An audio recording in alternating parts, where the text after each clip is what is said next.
So the farmers in the 1980s took the United States Incorporated and the Federal Reserve Central Banking System, their banking system, to court, to the world courts.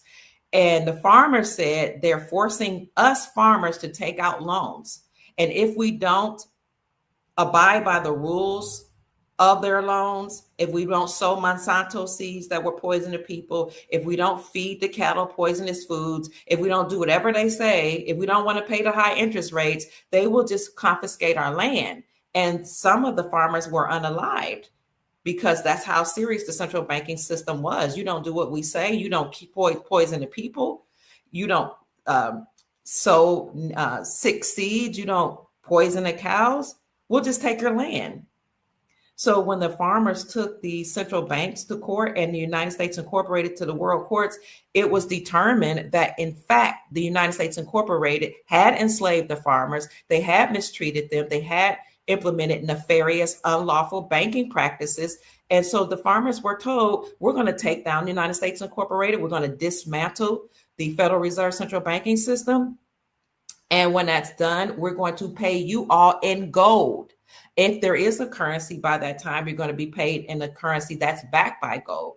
So the World Court said not only had the farmers been mistreated, but the American people had been treated unfairly by the central banks, and the whole world had been enslaved by the central banking system.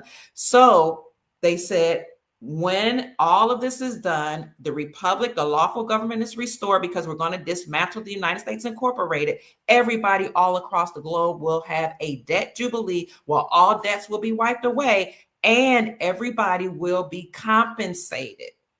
That's the repair or reparations, that everybody's going to be compensated for what the United States Incorporated did to us. And for those of you who are new that don't know, the government is not lawful that's operating. The United States government is a group of bloodline families that usurped authority or took authority from our lawful government, the republic here on the land. And they took authority from governments all over the world, but they started here first in America. A group of bloodline families that usurped authority from our republic and incorporated themselves in 1871 as a religious nonprofit organization. They incorporated themselves in Delaware in 1871 with the Pope as their leader. That's why they're considered religious nonprofit organization. And they then created their own constitution called the Constitution of the United States Incorporated. But we have our own lawful constitution called the Constitution for our republic. So we have the fake folk government, the United States Incorporated, and we have the republic, our lawful government. The fake folk government has 442 government agencies like the CIA, FBI, etc. And I have a list of all 442 agencies on the community section of my Dr. Kia Pruitt official YouTube channel. So they have 442 CIA, FBI, CPS, DMV, so many of them that you can't keep up. And then you have the lawful government, the republic, that has a constitution for the United States, benevolent, lawful. Constitution of the United States Incorporated, nefarious, bad. It has to go away, it has to be dismantled. So when the farmers took the United States Incorporated to court, to the world courts, remember, the courts determined that, in fact, the corporation had to be dismantled because they were unlawful. That was in the 80s. Some people say that it actually started, the farmers started this process in the 70s and in the 80s. At the same time, you had the Washita Empress Verdiasi, or some people call her Verdiasi Gaston L. Turner Bay, who was the empress of the Washita or Ashita people, the Ashita Moors or Moors here on the land. The indigenous people erroneously classified as Black, erroneously classified as African American or Negroid. These are the autochthonous, indigenous, real Indians. The real Moors or Moors here had a dynasty before the United States Incorporated usurped our republic and incorporated themselves in 1871.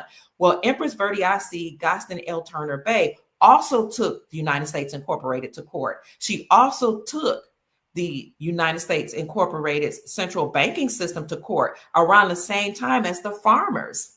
And not only did she take them to court for stealing the land here, she said the United States Incorporated group of bloodline families stole the land here. She said that the Louisiana Purchase, which was a purchase of not only Louisiana, but many states, was not a purchase, but a theft. She said, I have the allodial title, and she did. She took it to court, and she said, I'm here on behalf of Black folks and all the people that have agreements with the so-called Black folks or Negroids or African American colored people here. They're not called Black. They're not African Americans. The United States Incorporated erroneously and falsified their designation. These are the indigenous people here. And she said they not only stole the land here, and I have the allodial title, but they changed their categorization, what they call it, categorization or identification. They changed their identification, and they allowed people to come here like the Chinese and Mongoloid people that crossed the Bering Strait. They allowed them to come here and settle here and steal their identity. And she said, like, we know that people are here from different countries, and, you know, that's neither here nor there, that, you know, we have agreements with them. But what is not cool is that you allow these people to call themselves indigenous when they're not. The Mongoloid Asian people that are here living in teepees, the squatters on the land that were escaping whatever was going on in the Mongoloid Asian region, they're not the autogenous indigenous people here in the Americas. So Empress, you can look her up, Empress Verdiasi Gaston L. Turner Bay sued the United States Incorporated with the allodial title and said, you stole the land here, you stole the classification, identification of the indigenous autogenous people that y'all call Negro and Black, and so I'm suing you. And she won her claim in the amount of $85 quadrillion. That's documented. It was determined by the world courts that the Black people here, or African American people here, most of them did not come from slave ships. They are not from Africa. They originated from here, which is Turtle Island, or the land of the Moors, M-U-U-R-S, also known as Amorica or America, and that they had to have their land restored, their identification restored, and their wealth restored. And not only the copper-colored races here, look up the Webster's definition for American. 1828, Webster's definition for American is the copper-colored races found here by Christopher Columbus, but now applied to Europeans. So it was determined by the world courts that Verdiasi L. Turner Bay won her claim in the amount of $85 quadrillion, and that when the United States Incorporated is dismantled, all of the Moors, the so-called Black races, copper-colored races, African-American, Negroid people here will be paid out. And not only those people, but all the people with whom they have agreements here that are on the land. So she won her claim at the same time that the farmers won their claim between the 80s and the 90s. So you had other people taking United States Incorporated to task by taking them to court, to the world courts. If you want to learn more about Empress Verdiasi L. Turner Bay, I can do some more lives on that. I'm not here really to talk about her, but it was determined at that time that the Black folks here, the Negroids here, are the oldest indigenous people on the planet. That was documented by, what do you call it? United Nations. It was documented by United Nations in 1985. The copper-colored races here, the Black folk, Negroid folk, colored folk, African-American folks, are the oldest indigenous people on the planet. The United Nations had to recognize it because Empress Verdiasi L. Turner Bay, who took the United States Incorporated to court, called them to task, brought all the documents, showing and proving that they stole the land, showing and proving that she had the allodial titles, original titles.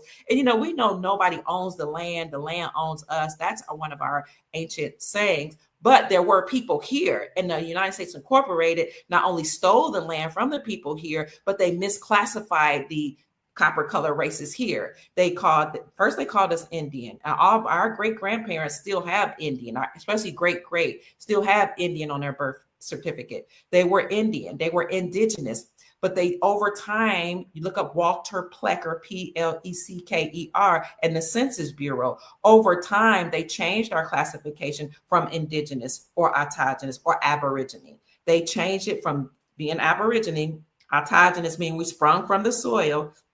Indigenous, to Negro, colored, first colored, then Negro, then Black, then African American. So it used to be derogatory to call us Black until, of course, they tasked James Brown with singing a song, "Say It Loud, I'm Black and I'm Proud." But, you know, all those people in the entertainment industry, they're paid by the deep state, by the fake faux government. So I still remember a time when you better not call my aunts and uncles or my daddy Black. That was a derogatory term that meant that you had no standing in law, you had no status. That was the legal status of a slave. Black was the status of the Europeans that came here. White was the status of the autogenous people that are here on the land, the Aboriginal, indigenous people erroneously classified as Black. We were classified as white. We were the white free persons. White meaning, you know, you owned the land or you had property.